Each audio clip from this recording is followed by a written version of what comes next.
So I'll show you where we're at with this mess. Here's my original lower end. When I turn it over, it just doesn't feel quite right. It feels like there's some bearing problems. It definitely has a spot where it's bad. So I couldn't use this. I was hoping to get a top end, get that back together relatively cheaply. So I found this, ended up paying $50 off of eBay, and this turns freely.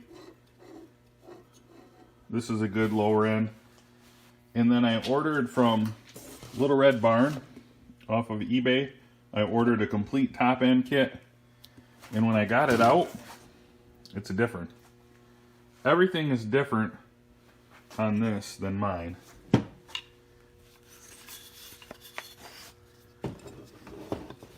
So if you look, the shape here is different.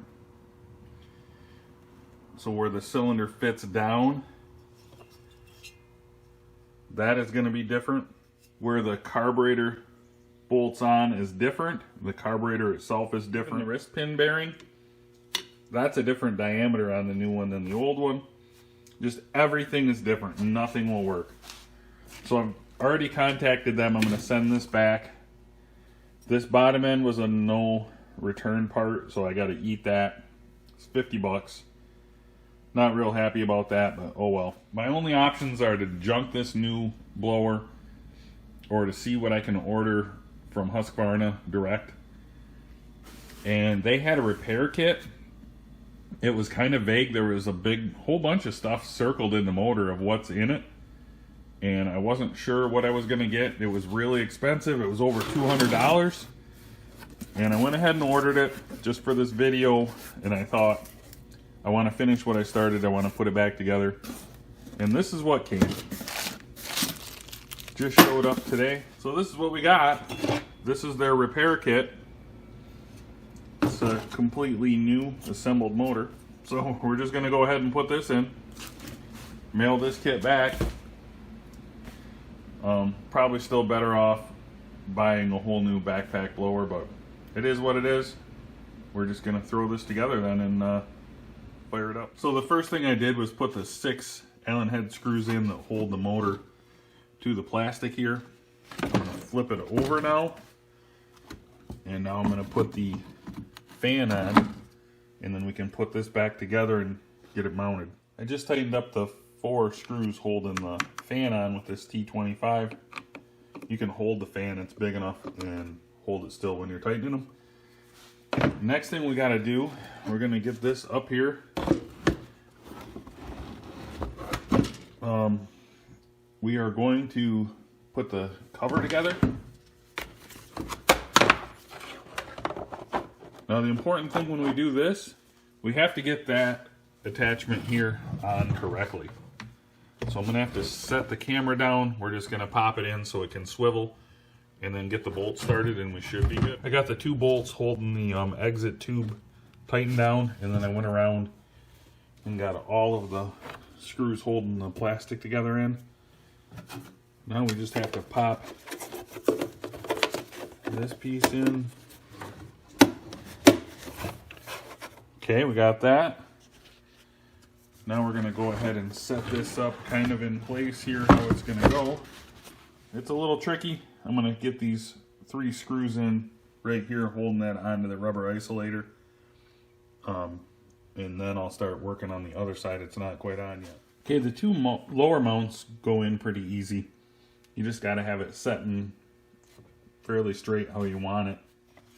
To get the top mount to come through, you kind of have to wiggle your finger down in here and move that rubber isolator around to get the stud to poke through. So I threw a washer on there.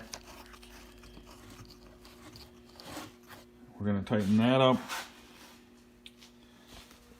So I think the next thing I'll do is get the coil on, and then we can put the cover over that.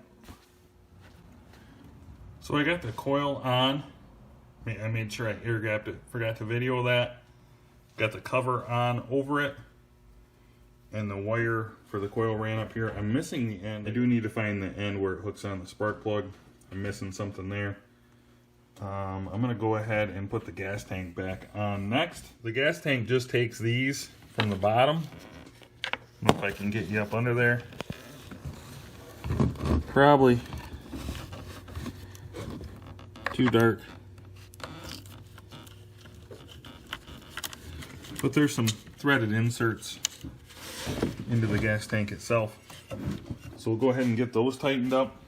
Okay, I just kind of sat the carburetor up here on the adapter and got one screw started. This should be pretty easy because we didn't really take this apart. We kind of held everything together.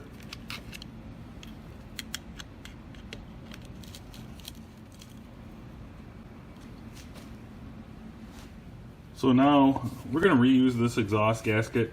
Looks pretty good. So it goes on first, and it also acts kind of like a heat shield here. Then our muffler fits on, and I have the shield over the muffler as well. And then we have a couple of long bolts here that hold that on.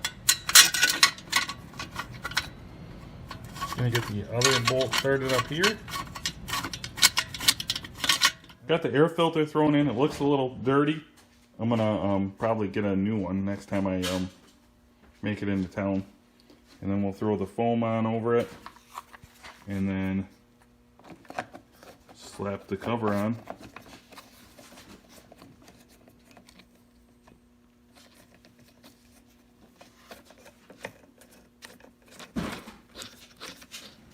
So I got this all back together now, and I would say it's pretty easy work.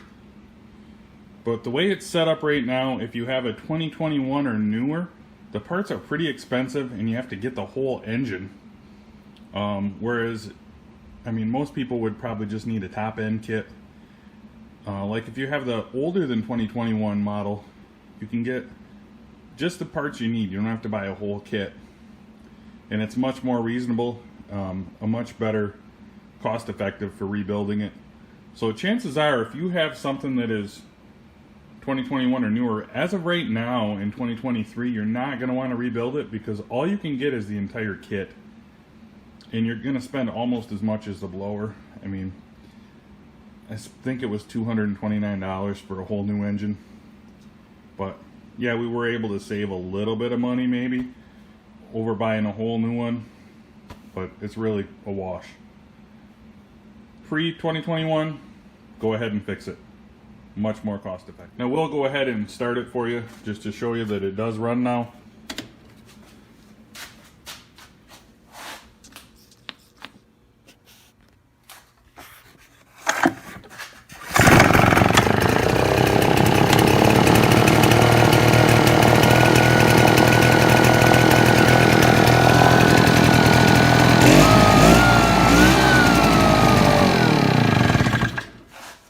So yeah, brand new engine. I mean, it should run. Thanks for watching.